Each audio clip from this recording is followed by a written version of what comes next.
नमस्कार, झारखंड समाचार में आप सबों का स्वागत है। आइए जानते हैं झारखंड के टॉप 25 खबरें। इससे पहले आपने चैनल को सब्सक्राइब नहीं किए हैं तो चैनल को सब्सक्राइब कर बेल आइकन को प्रेस कर दीजिए, जिससे खबरों का अपडेट आप सबों का मिलता रहे।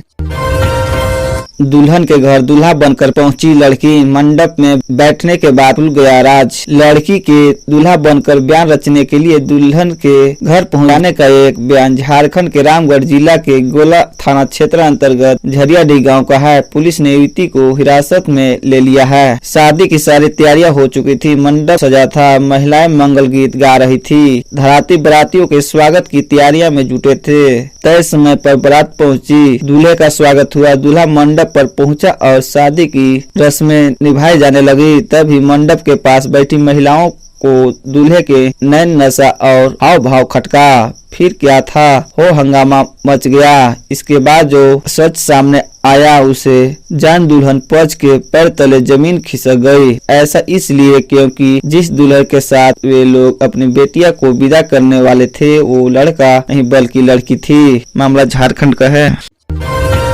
मरीज की पत्नी के साथ नर्सिंग होम में छेड़छाड़, नाराज लोगों ने कंपाउंडर को पीटा। झारखंड के जामताड़ा में अस्पताल में भर्ती मरीजों की पत्नी के साथ छेड़खानी का मसला सामने आया है। घटना से नाराज पीड़ितों के परिजनों ने आरोपियों को पीट दिया। आक्रोश लोगों ने नर्सिंग होम में जमकर बवाल काटा, तोड़फोड़ भी की। सूचना पर पहुंची पुलिस ने लोगों को शांत कराया और आरोपी को हिरासत में लेकर थाने पहुंची। नर्सिंग होम के कर्मियों ने की छेड़छाड़। घटना के संबंध में मिली जानकारी के मुताबिक जिले के पकराडीह गांव के रहने वाले अरविंद मुर्मू को 18 जनवरी को सेवा क्लिनिक एवं नर्सिंग होम में भर्ती कराया गया था। यहाँ उसकी हर्निया का ऑपरेशन हुआ। मरीज की तीव्रदारी के लिए उसकी पत्नी नर्सिंग होम में ही रुकी थी। आरोप है कि रात को नर्सिंग होम में काम करने वाले शांति महतो और उसके साथी ने महिला के साथ छेड़छाड़ की, अभद्र व्यवहार किया। महिला ने जब इसकी जानकारी परिजनों को दी तो उनका गुस्सा भड़क उठा। लोग नर्सिंग होम पहुँचे और जमकर बवाल करा।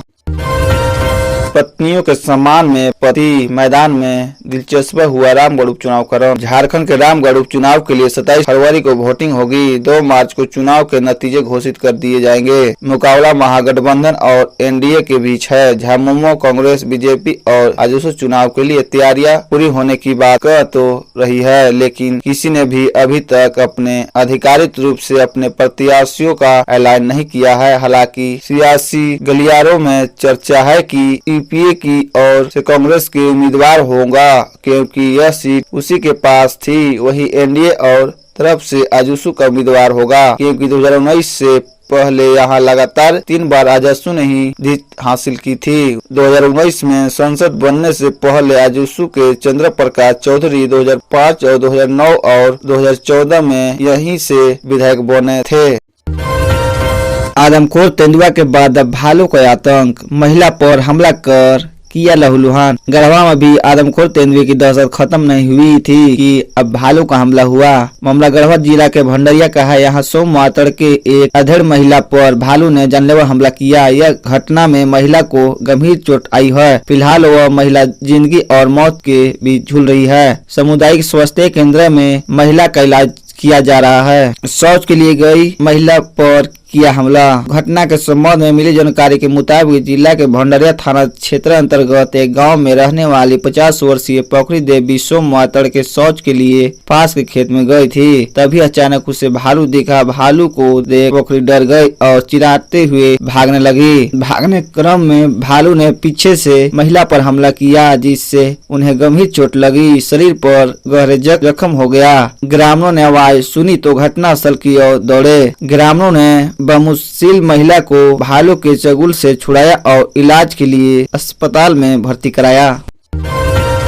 शादी से इनकार पर खौफनाक सजा, गर्लफ्रेंड को 200 मीटर घसीटकर चाकू से गोदा। शादी से इनकार करने पर प्रेमी ने प्रेमिका को घर से घसीटकर 200 मीटर दूर ले जाकर पिटाई कर शरीर में कई जगह चाकू मार दिया। घटना शनिवार की शाम में काड़ीकुंड प्रखंड के बागसोल गांव में हुई। घायल प्रेमिका को परिजनों ने देर रात दुमका के पोलो झानो मेडिकल कॉलेज अस्पताल में भर्ती कराया है। युवती की हालत नाजुक बनी हुई है। प्रेमिका ने प्रेमी का फोन उठाना बंद किया था। घटना के संबंध में बताया जाता है कि युवती की शादी हो चुकी है पर पति से तनाव के कारण तलाक ले लिया था। इसके बाद युवती अपने मायके में रहने लगी। इसके बाद पास की युवक फुलेश्वर मंडल से प्रेम प्रसंग शुरू हो गया। कुछ दिनों बाद दोनों के बीच मनमुटाव हो गया। प्रेमिका ने प्रेमी से मिलना जुलना बिल्कुल बंद कर दिया। प्रेमी उस पर शादी का दबाव बनाने लगा पर प्रेमिका ने मना करने के साथ ही उसका फोन उठाना बंद कर दिया। इससे आक्रोश होकर प्रेमी एक अन्य युवक के साथ घर आया और प्रेमिका के मुंह में पट्टी बांधकर कंधे में उठाकर सुनसान क्षेत्र में ले जाकर उसकी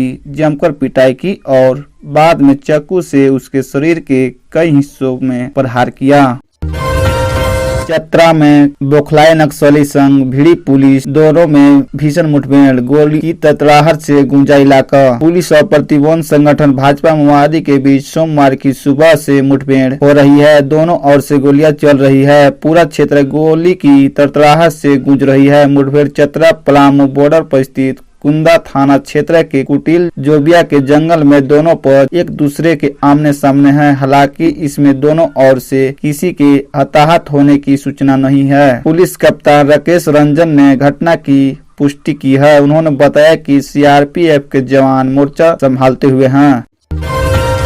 अब झारखंड में भी उठा जातिगत जनगणना का मुद्दा। इस कांग्रेस नेता ने रखी मांग। झारखंड के प्रदेश कांग्रेस कमेटी के कार्यकारी अध्यक्ष बंधु तिर्की ने कहा कि झारखंड में भी बिहार की तर्ज पर जातिगत जनगणना होना चाहिए। यह समय की मांग है। जातिगत आधार पर जनगणना नहीं होने से झारखंड में जनजाति समुदाय के साथ ही अनुसूचित जाति, पिछड़े वर्ग और अन्य पिछड़े वर्ग की वैसी बड़ी आबादी किसी भी प्रकार के लाभ से वंचित हैं। बंधु तिर्की ने जातीय जनगणना के फायदे गिनाए। बंधु ने कहा कि जातिगत जनगणना नहीं होने से न तो घोषित आरक्षण नियमों का फायदा मिल पा रहा है और न ही अनेक लाभकारी योजनाओं का। इस कारण अभावग्रस्त लोगों की आर्थिक और सामाजिक स्थिति बदतर होती जा रही है। उन्होंने कहा कि यदि जातिगत आधार पर जनगणना शुरू नहीं होगी तो समाज की वास्तविक जरूरतों के अनुरूप आरक्षण नियमों का जमीनी स्तर पर कार्यान्वयन करना मुश्किल है।